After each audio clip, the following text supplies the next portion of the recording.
Last time on the Skip and Josh podcast.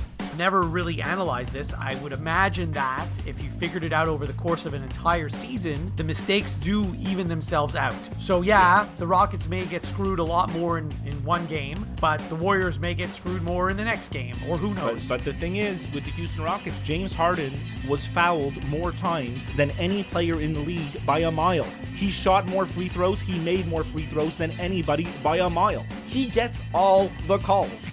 You're listening to the Skip and Josh podcast with Skip Sherman and Josh Obadia.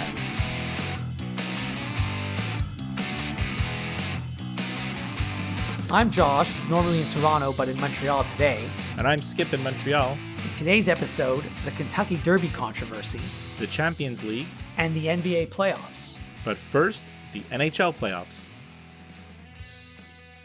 Okay, Skip, so it's Saturday, May 11th today, and I hope the listeners are ready. I hope you're ready, actually, because we're gonna go in depth. We're gonna do 20 solid minutes on the Lakers today. Oh God, I hope the hell not. I mean, we could easily do 20 minutes just on Magic Johnson's Twitter, because they're hysterical and like from another universe, but I really don't think that's where we want to go with this show. No, but we hardly ever talk about NBA, so the Lakers, I don't know. Well, you know why I said that, right? You know why I made this joke? Not 100% sure. Well, like they're a big mess, right? They can't find a coach, and now there's a protest. Nothing to do with that. Nothing to do with that. I don't know if you listened to Tony. I think it was on Monday. Yeah. So he had this guest on, David Israel, just to talk about horse racing. And then they were done. And Tony wanted to hang up on him and get rid of him. And then this David Israel guy, who I've never heard on the radio before, by the way, he's not very good on radio. He might be a good writer, I don't know, but not such a good radio person. All of a sudden, he's like, well, hold on, Tony. Can I talk about the Lakers for a minute? And then he goes on and on and on for 15 minutes about the Lakers in depth about, like, you know, their number 12 guy on the bench and why it should be someone else instead of him. And, like, who cares? That's like on our show, if one day we just said we're going to go in depth on, you know, the Florida Panthers and look at every player on their roster. Exactly. I was just like, really? Is this how? And you could tell, like, even though you couldn't hear, Tony was cringing, like, okay, when's this going to be over? Yeah. And then the emails the next day and the day after that were all like, you know, I even sent an email, which they didn't read it because they didn't have a show on Thursday and Friday.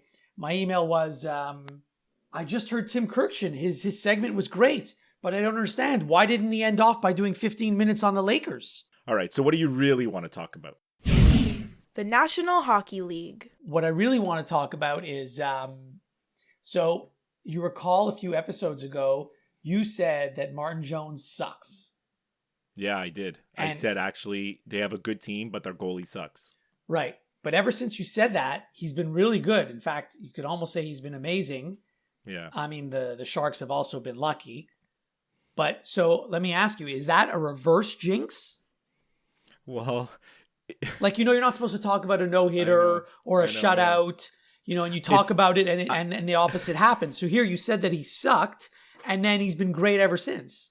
I don't think it could qualify as a reverse jinx, only because that's supposed to happen when you're like a fan of the team. So if like the Sharks were my team, then I would say that to jumpstart Martin Jones, like psychologically with the reverse jinx, you know?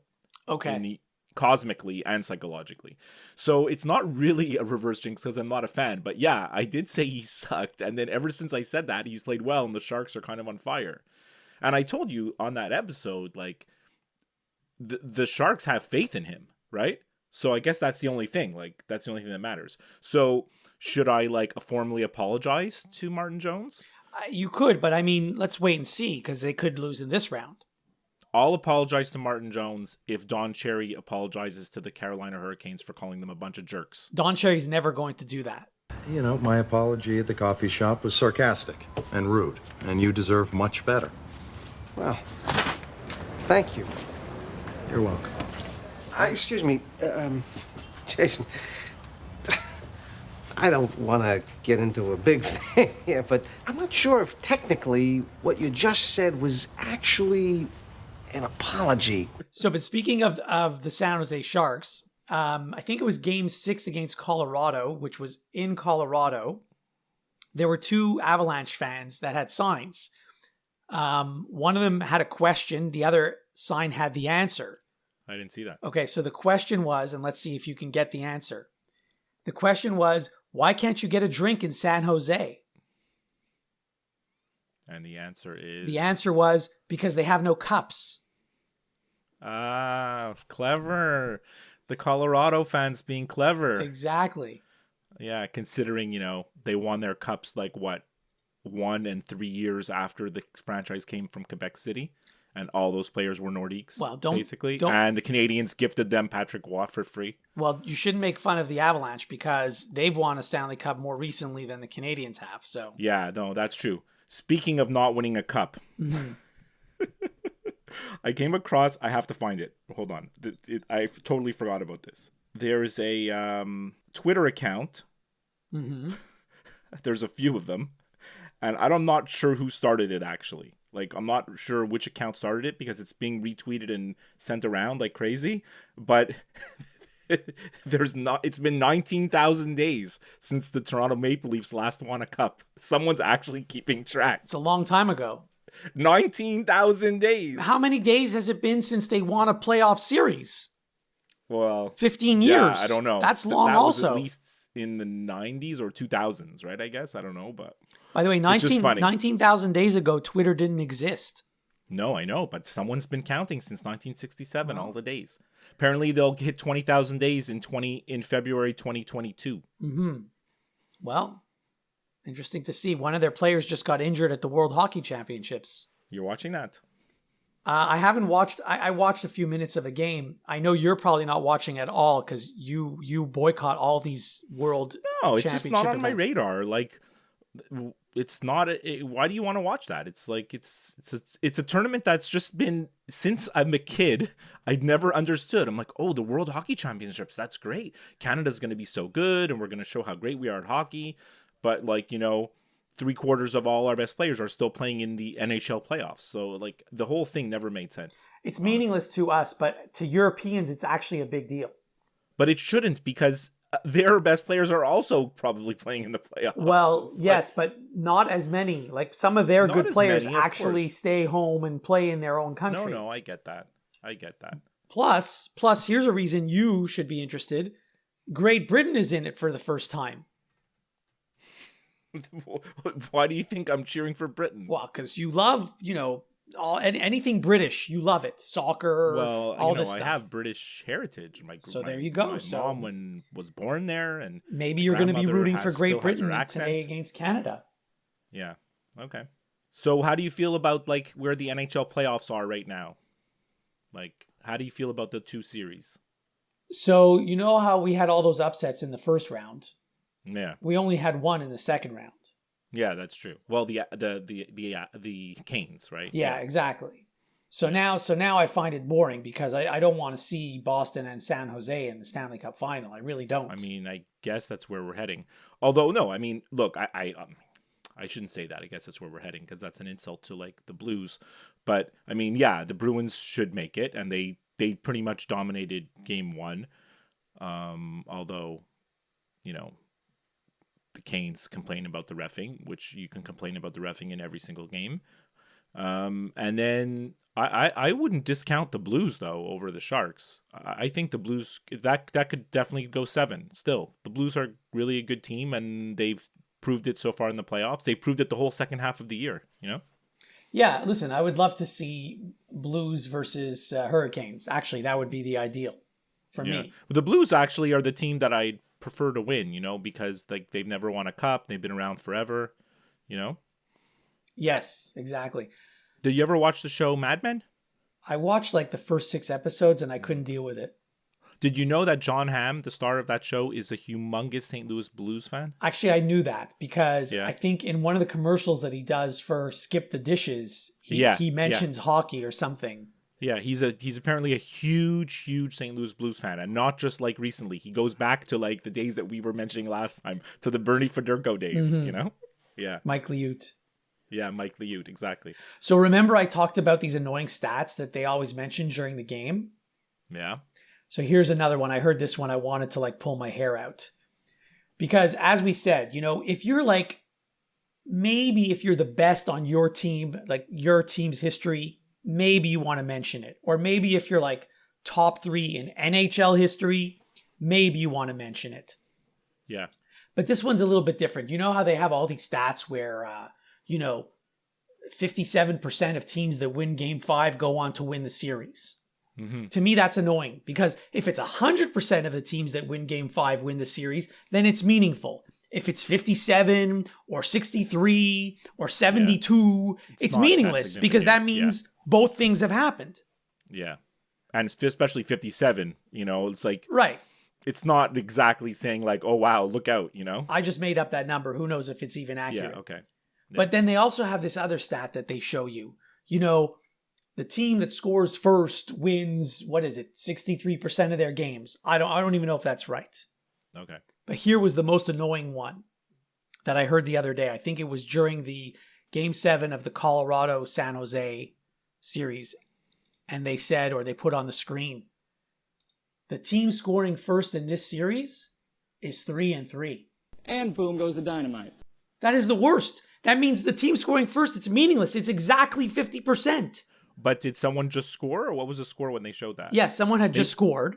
They're trying to show that, hey, don't get your hopes up because it doesn't mean anything. It means absolutely nothing because half the time the team that scored first won, half the time the team that scored first lost. So it's the most meaningless stat you could possibly put up there. Yeah, well, I wonder what the stats are like, in when teams that score first after a home loss following a road loss on a full moon on a Saturday. Oh, yeah, those are good too, where they'll show you, Ben Bishop, after a loss, he's got this amazing record. But after a win, he's only 500. Yeah. Speaking of Ben Bishop, what a performance in the Game 7. Yes, he did play well. I was watching that game, and it would have been a real injustice if the Blues would not have won the game. The Dallas had like 3 shots in the second period. I think they had 1 shot in the third period. That's not a lot. You think by accident you'd get more shots than that.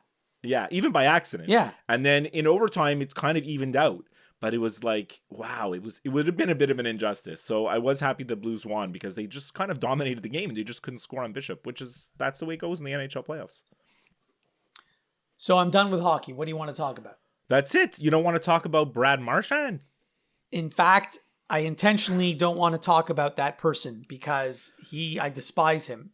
And by the way, if he thinks that he's endearing by doing his Bill Belichick impersonation, that just makes me hate him more. So he can go to hell. So the only thing I want to say about that Brad Marchand interview, what's the name of the guy that he was doing the interview for Sportsnet? Kyle Bukakis. He looks like he's 12. He does, yes. But besides that, he's a snappy dresser, and I like it. He's got like a cool hairdo. I can't stand his hair. He was pretty pro during that thing. Like, I like the way he handled it. He kind of said, okay, I know where this is going. Like, he didn't hide the fact that Marchand was dicking him around.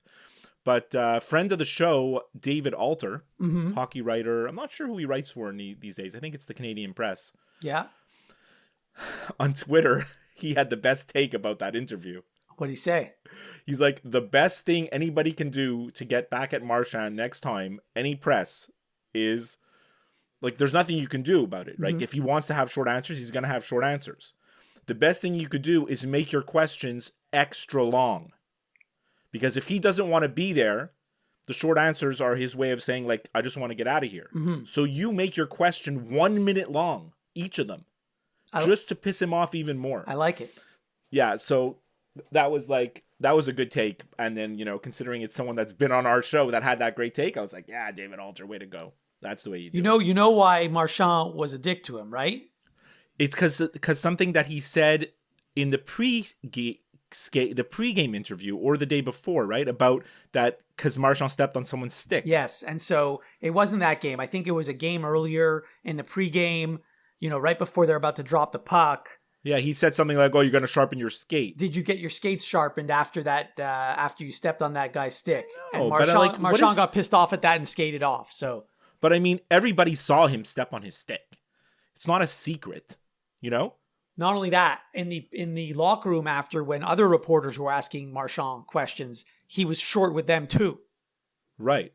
And then I think a day later, when they had media availability and they asked him, he was on the podium and they asked him questions. He's like, we're on to round 3. Well, we're on to round 3. Just like that's 100% Belichick. 100%. He's totally copying Bill Belichick. What do you think having a 37-year-old? We're on to Cincinnati. It's nothing about the past, nothing about the future. Right now, we're preparing for Cincinnati. Okay, do you feel like the talent you have here is good? We're getting ready for Cincinnati. Anyway, we already talked about Brad Marchand way more than I wanted to. I don't want to give him any airplay. You should delete this whole segment. We won't talk about him. What else? Let's go away from hockey then. What else do you want to talk about? So, want to go to the NBA playoffs? The National Basketball Association. Sure, I was going to ask you a question, but now this is not possible anymore. I'd written this down like a week ago. Yeah. I'll ask you the question anyway, even though it can't happen anymore. Okay. So the Celtics got eliminated, but if they had won this round, and if they were going to face the Sixers in the next round, would you have to move out of your house? Oh boy, it's serious. It would have been serious because my son is watching the Sixers games with a passion that I've never seen before. Like, even my wife commented, she's like, Matthew, you're so angry all the time at the game. And like, what's going on? Like, how come you're always like, he's really, really into it. And when things don't go the way of the Sixers, he's pissed. So game 7 is tomorrow. You know what makes him more pissed is that we can't get the games on the American network. No, you can't. Okay. So we're stuck with f***ing Rod Black, who sucks. Well, that's only half the games because the other half of the games are on Sportsnet. Yeah, the other half is not bad because it's the guy Jack Devlin and Jack Armstrong. They're okay. They're super homers. It's Matt Devlin, just so you know. Who? Matt Devlin. I'm so sorry. But like they're super homers, which is fine. But like Rod Black, like this guy does figure skating. I'm sorry. I don't know how he became the Raptors announcer for TSN. I'm just sorry. He's no good. And Leo Rautins is maybe he's one of the better Canadian basketball players from the 80s. I don't know, but like he's no good. Like part of the problem is that here in Canada, when we watch the NBA, we're so used to having more or less neutral announcers. Kevin Harlan, Gus Johnson, Marv Albert, whoever's doing the game on ESPN or TNT or whatever network, ABC or whatever network's carrying the game. And now when the Raptors are on, we can only get the Raptors feed, the Raptors broadcast. And it's so one-sided that when things are not going the way of the Sixers, Matthew is twice as mad because the announcers are so like they only look at it from the Raptors lens. It's really quite pathetic, actually. It's actually interesting because in baseball, when the Jays were in the playoffs, and you couldn't get the Jays broadcast. Like there was no Jays television broadcast. If you wanted to hear the Jays announcers, you had to listen on the radio. If you were watching a Jays game in the playoffs, you were getting the national announcers.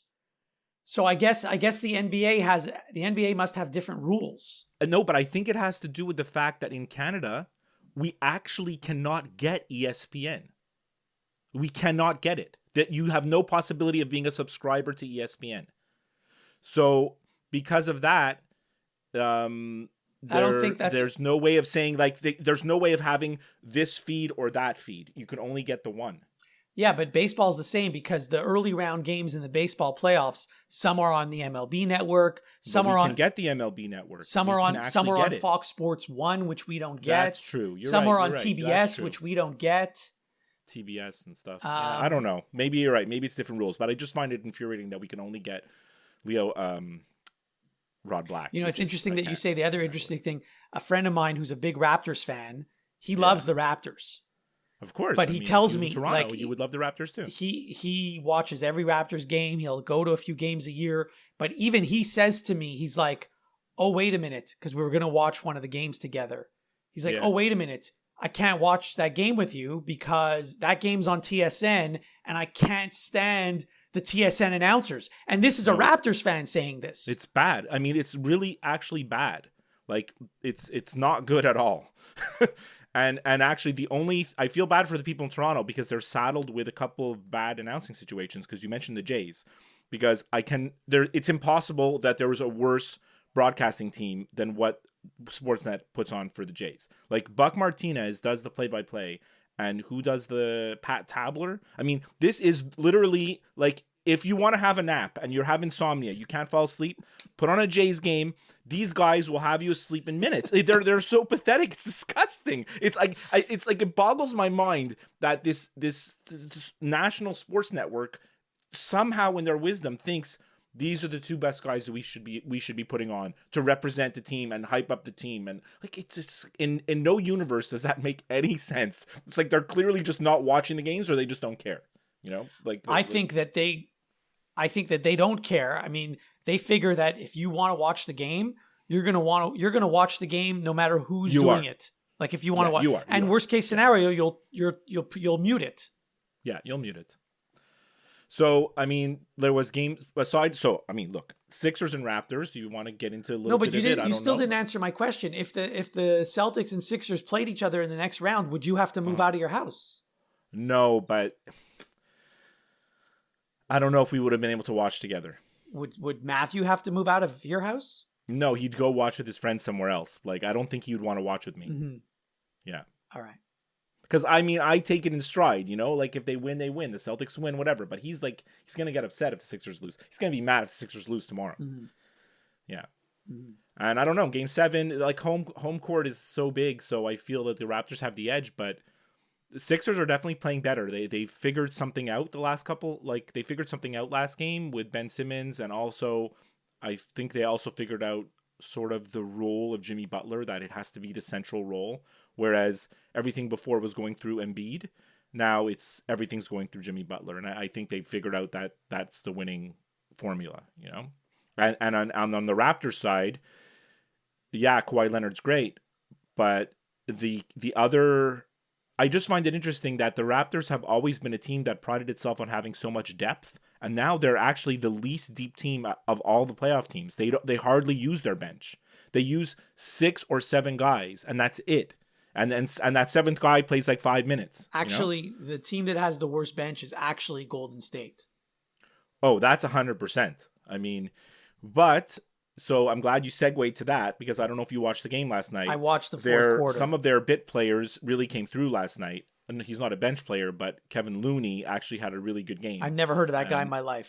He's like their more or less starting center when they use like a larger center, not Draymond Green at center. It was an interesting game last night. I mean, look, I'm not a Warriors fan, but I really dislike the Rockets. And I'm happy the Rockets are out. Sorry to say, but I'm just happy so I had out. a completely different take. I wanted the Rockets to win. And I'll tell you why they lost yesterday. Keep in mind, I only watched the fourth quarter. Yeah, well, that's all you needed, really. So I don't know if you recall, with about 2 minutes left in the game, maybe a minute and a half, James Harden was bringing the ball up the court. He had the ball, and I think it might have been Draymond Green who came from behind him, and Harden just pushed him away. Like he sort of gave him a stiff arm. Yeah. That was completely unnecessary. Harden was called for the foul, as he should have been. Yeah. And so then Golden State got the ball, scored on the very next possession. Then when Houston inbounded it, it was stolen, and Golden State scored again. And that was the game right there. That was the game right there. But that was an idiot Draymond play. Green. That was an idiot play by James Harden. He has nothing upstairs in his head. And not only that, but that's Draymond Green's game. Getting inside the guys who have nothing in their head. Mm-hmm. You know? There's so much space in that head because it's empty. Draymond Green just goes right in there and like gets in your brain and starts making you do stupid stuff because he gets on your nerves, you know? Yes. But it's pretty crazy, right? Like that game was unbelievable when you think about it, because Steph Curry had no points in the first half. 0. 0. By the way, his left hand is in bad shape. Yeah, I know. You could tell. But I mean, 33 points in the second half after 0 in the first. It's nuts. I mean, you have to hand it to them. They had no Kevin Durant, injured last game. They still managed to pull it out, you know? But this team without Kevin Durant won a championship not that long ago. So they did. I don't really feel bad for them not having Kevin Durant. You're absolutely right. They won a championship without him. But like you said, that team that won a championship without Durant had tons of depth. They had bench guys that they relied on. They can go to a cast of characters. And Curry and Thompson were better than they are now, I should say. Like, Curry was the MVP then. He's great, but, you know, like they've been inconsistent. They were much less inconsistent back then. They were much more consistent shooters back then. I don't know, times have changed or whatever, but they're a marvel to watch. I mean, when you see, like, just watch the game, like Curry puts up a 3 and I'm like, man, has there ever been a nicer release for a 3-pointer than Curry? It's unbelievable how quick he gets his shot off. And then a minute later, Klay Thompson takes a shot and I'm like, oh man, his release is even better. Like Thompson needs like a split second to get that 3 off from anywhere, right? They're beautiful shooters. There really are beautiful shooters. So I realize that there's 2 Game 7s tomorrow. By the way, did you know that there's not one NBA game today on a Saturday, which is kind of strange? Yeah, it is weird. And then the other weird thing is that if the Warriors Rockets would have went to Game 7, they all would have been on Sunday. Yeah. So anyway, but of course, pending the outcome of the 2 remaining series, right now, so far, every favored team, every team with home court advantage has won. Every single one. That's par for the course for the NBA. That's the way it goes. Which is exactly. So everyone's like, oh, this is going to be a great series. We don't know who's going to win. It's a coin flip. But meanwhile, every favorite team has won, which is exactly why we banned the NBA on this show. Because you know who's going to win. I was thinking the same thing yesterday because it was like, oh my God, if the Rockets, when Durant went out, I was like, oh my God, now the Rockets have their chance. Like, I'm not the only one that thought that. The whole world thought that. Now the Rockets have their chance. They can finally get the Warriors out. They're going to prove me and Josh wrong. We're going to be able to talk about the NBA. It's going to show that anybody could win now. And it's like, who knows who could win? And then the Warriors still won. And they're definitely going to win the next series. And then I'm getting sucked into the hype by saying maybe the Bucks could beat them, but no, they can't. Actually, I think you're wrong. I think the Bucks could win it all. Yeah, the Bucks, because of Giannis is like, he's the wild card because he's a freak of nature, and there's no one really that can guard him in the whole league. So I feel like that's their chance, But the only problem with the Bucks is I can't name you any other player on that team. It's interesting. Like the Bucks, right? Like, they have Giannis, who scores all his points within 3 feet of the net. Almost all of them are on dunks. I mean, he takes the odd 3 just because he kind of has to now because teams are challenging him to. But all his points are scored within 2 feet of the basket. And it's like Joe Nieuwendyk. Everybody else on their team shoots 3s. Like they shot either the most or the second most 3s in the league. It's them and the Rockets are 1 and 2, right? They've shot the most, they made the most.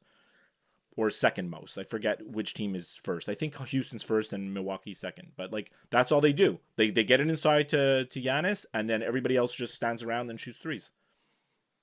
Anyway, it's just like that's the new strategy in the NBA. If the 2 home teams win tomorrow, then every favorite team will have won the first 2 rounds.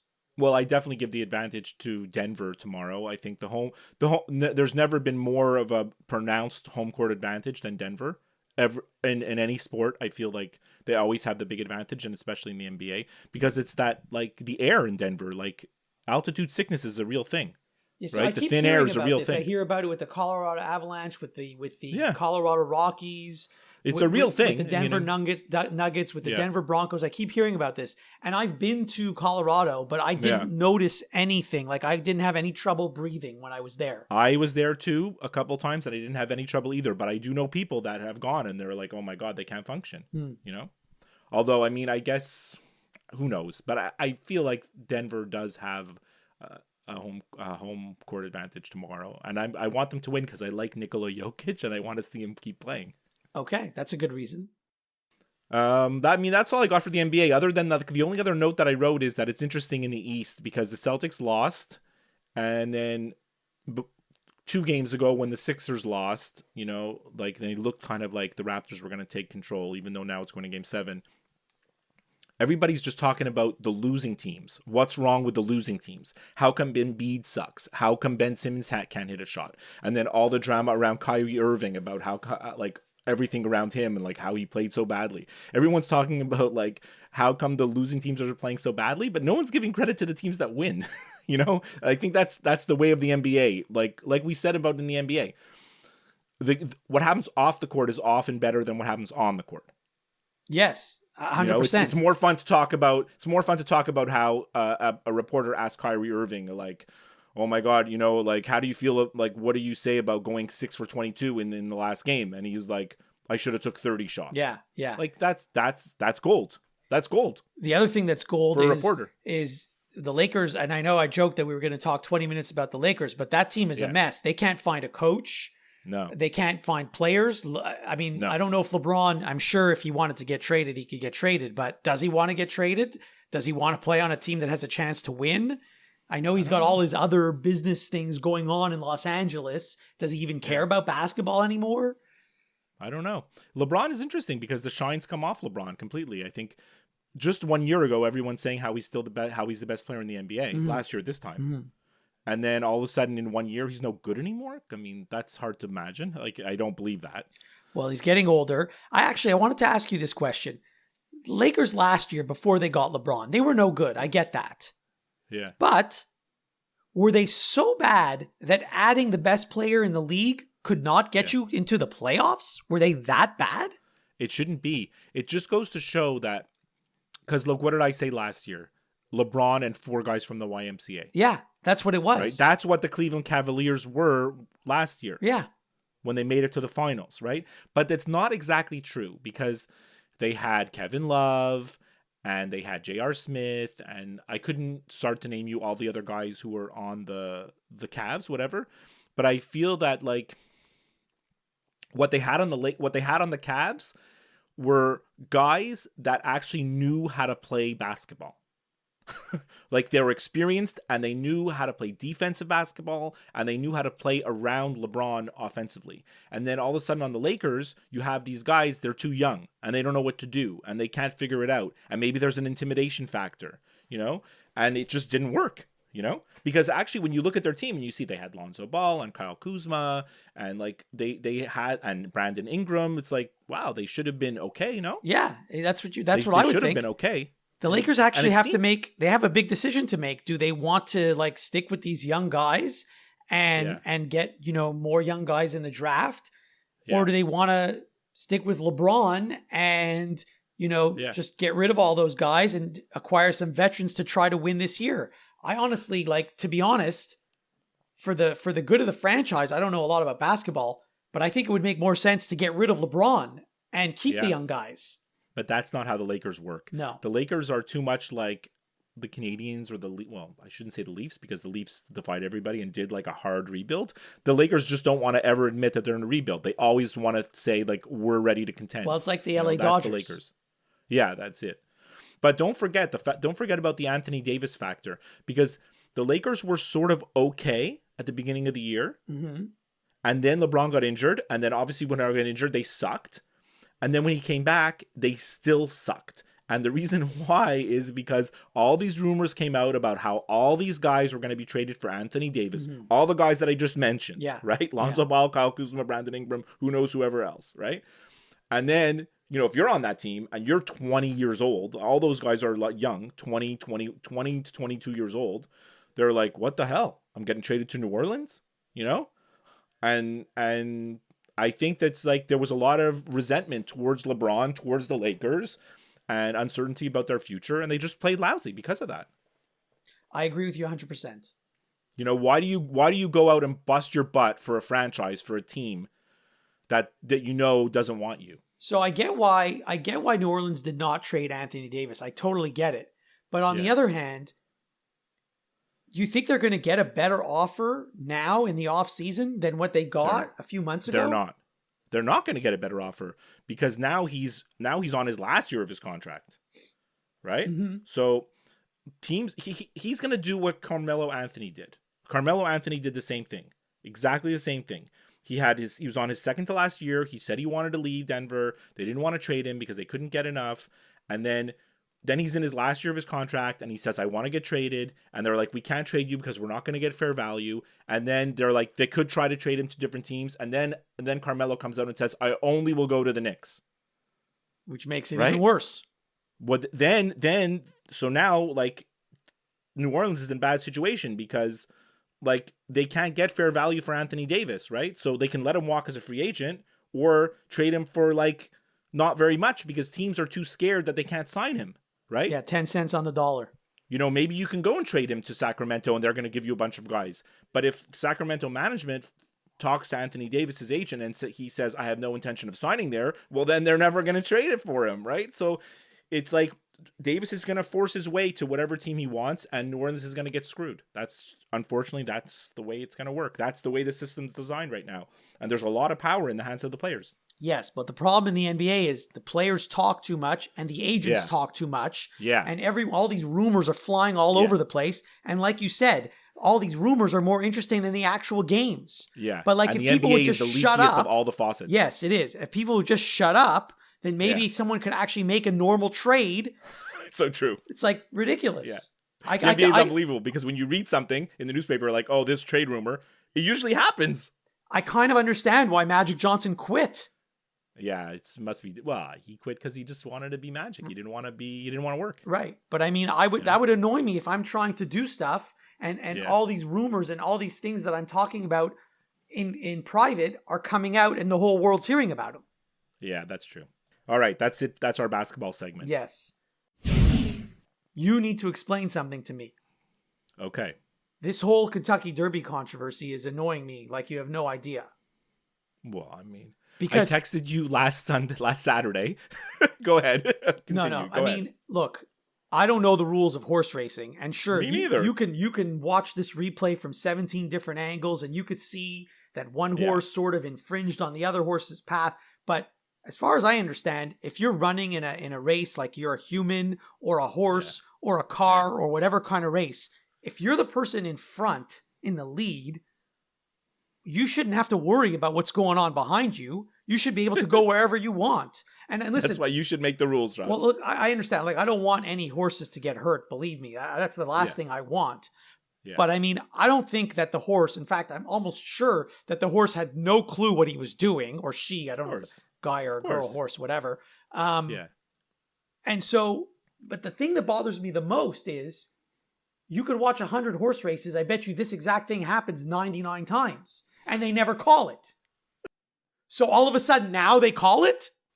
I'm not upset about the winner or the loser or the disqualification. I don't know the rules and I don't even care who won. What I'm upset about is I watch this goddamn race every single year and nothing ever happens. Like, it's never in the news. It's like, I enjoy watching it. I love watching it. There's the pageantry, all the people in their suits, all the women with their fancy hats, drinking their mint juleps. I watch the pre-race for like an hour, and then the race is always super exciting, and I just have fun watching it. The one year that I can't watch it, because I'm somewhere else, and all of a sudden my Twitter blows up because there's a disqualification. And I'm like, I'm missing this? I'm missing all this controversy? What the hell? But then the next day it just was annoying because I didn't care. Because you know what? Like, you can interview 100 so-called experts and 50 of them would say that there should have been a disqualification, and the other 50 would say, nah, it was fine. So like, no one knows. Yeah. I'm just mad that I missed it. I don't really care who won, which horse won, and I had no betting interest on it. There's no money wagered. Just I wish I would have seen it live. All right. I mean, I've seen the replay 100 times since, like you said. And if you slow it down frame by frame, yeah, of course you could see, the one horse went over into the other guy's invisible lane. If you want to have lanes, why don't you paint the lanes on the freaking thing? Like they do in running. Yeah. Otherwise, what's to stop them from like going one to the other? Like, I don't get it. But here's the other thing I didn't even mention. At the beginning of the race, before it starts, they're all in these gates, right? Yeah. And so they're like separated by this much. Then like within seconds, they're all bunched up. So in other words, right at the beginning of the race, at least half of the horses have cut off the other half of the horses, but none of them get called. Yeah, that's so true.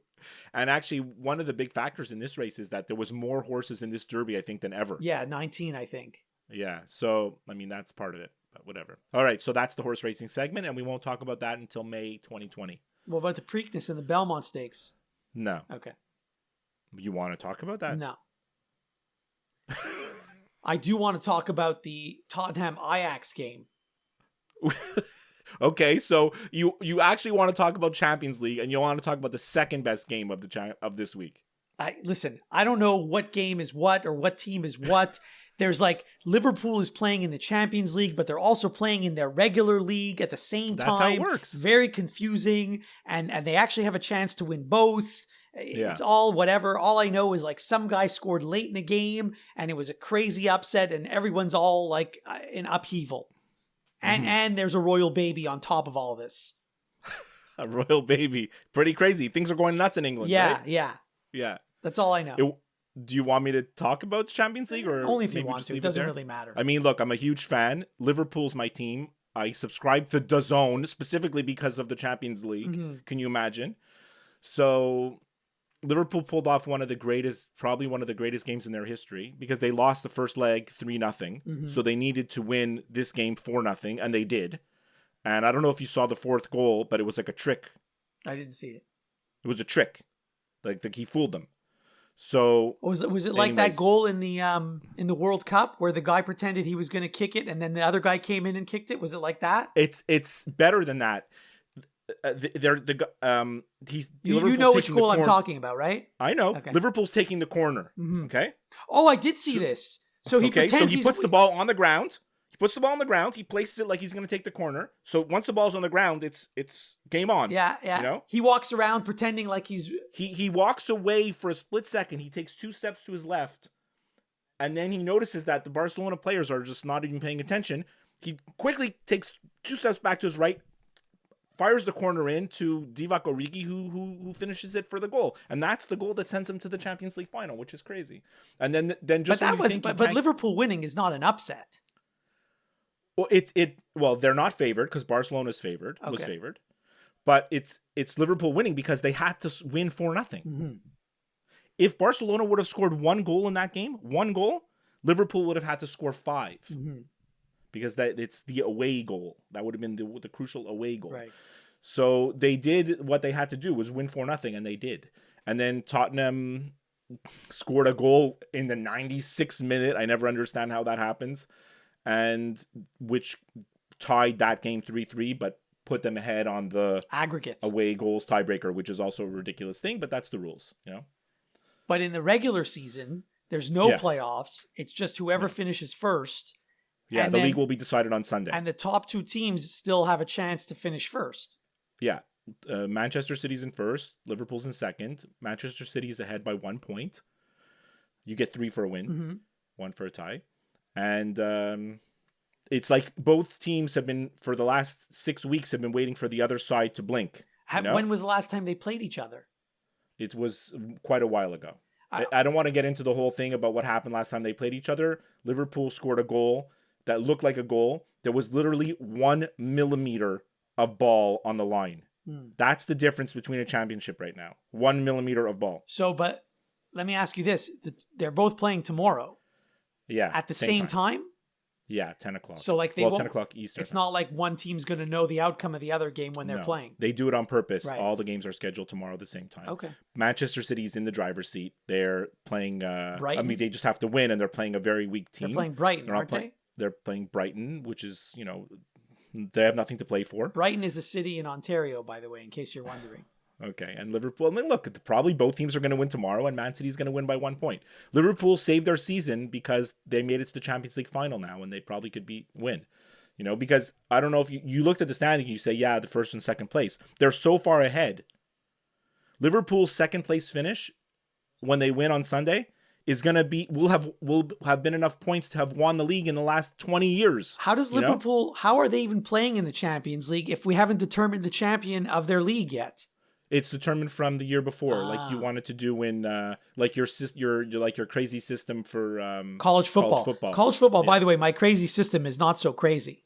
No, it's similar to this in that the top 4 teams from the Premier League of this year are going to be able to qualify for the Champions League next year. Since you mentioned college football, one of the things that bugs me about college football is when these powerhouses like Alabama play against the Citadel and win like 57-0. My favorite part of that is when you see the spread and they're favored by 50. Right.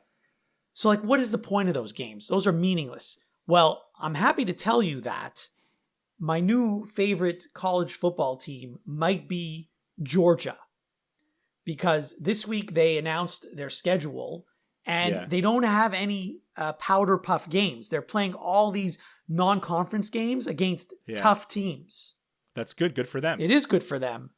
Yeah. And so now you might have a team that actually loses a couple of games that actually makes it into the Final Four or whatever they call it in football. Right. That would be cool. Major League Baseball. You know I like to talk about Pablo Sandoval, right? That's your favorite guy. So I read this stat this week. Not really a stat. So this week... But is he still in the league? He's still in the league. He's playing every day. But listen to this. He's the first major leaguer in 114 years to do this in the same game. He hit a home run. He stole a base, if you could believe. Mm-hmm. And he pitched a scoreless outing. That's incredible. It is incredible. First ever? In 114 years. Who was the last guy? Babe Ruth? I don't know. Okay. Well, it's back in those days. The pitchers used to be able to hit. That's right. And then you forgot the fourth thing that he did. What was that?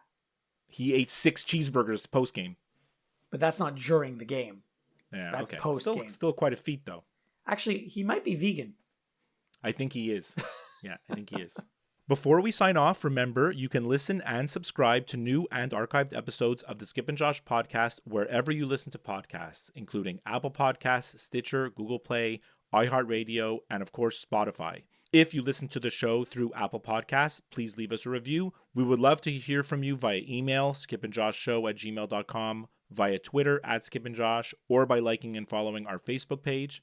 As always, you can get all the links to everything I just talked about on our website, skipandjosh.com. We leave you with this. So right before, just a couple seconds ago, you mentioned vegan. So one thing that I wanted to leave the listeners with today is, and the question to you is, have you tried the Beyond Meat burger at A&W? No, I haven't. I don't go to A&W. Have you tried it? Okay. I have tried it. So it's a vegan option for, if you don't want to eat meat. And they actually have a breakfast sandwich at A&W with the Beyond Meat sausage patty.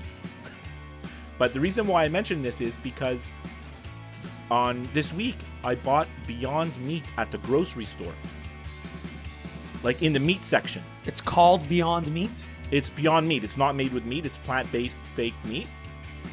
It's for vegans or people who don't want to eat meat, I guess. Or people like me who are just curious. So I bought the Beyond Meat. It's meat. It's just regular. It looks like hamburger meat, but it's not meat. Right. So I made them on the barbecue. And they were delicious. Okay. Every time you say Beyond Meat, I keep thinking of Beyond B.O. It's Beyond B.O. Yeah, so Beyond Meat. You should try it. Okay, maybe I will. I know you're into the vegan lifestyle. Except I don't barbecue. I don't even eat regular meat at home. This is true. Because I don't have a barbecue. So I know you think it's funny and strange that I don't watch Game of Thrones. It's not strange. It's just... I've started to compile a list of people who have never seen an episode of Game of Thrones.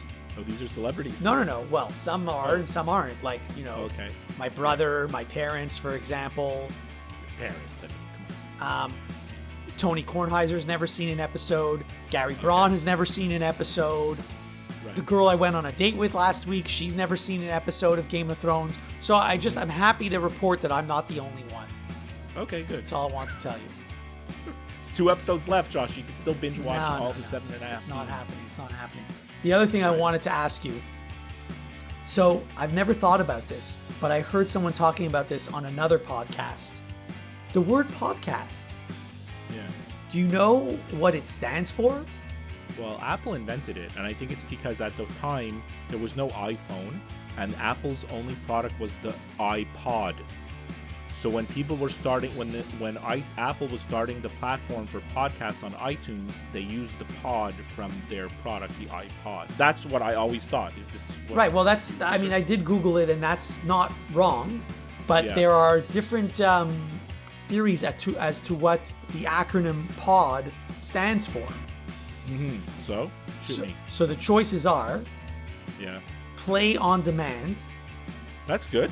Portable on demand. Or portable open database. Well, portable open database, that's ridiculous. No, you're going to tell me that's the right answer. I don't know. I don't know which one's right. I don't know. I like play on demand. It's an audio file that you play on demand, right? I think it's radio on demand. That's what podcasts are. Anyway, I just found it interesting. That's all.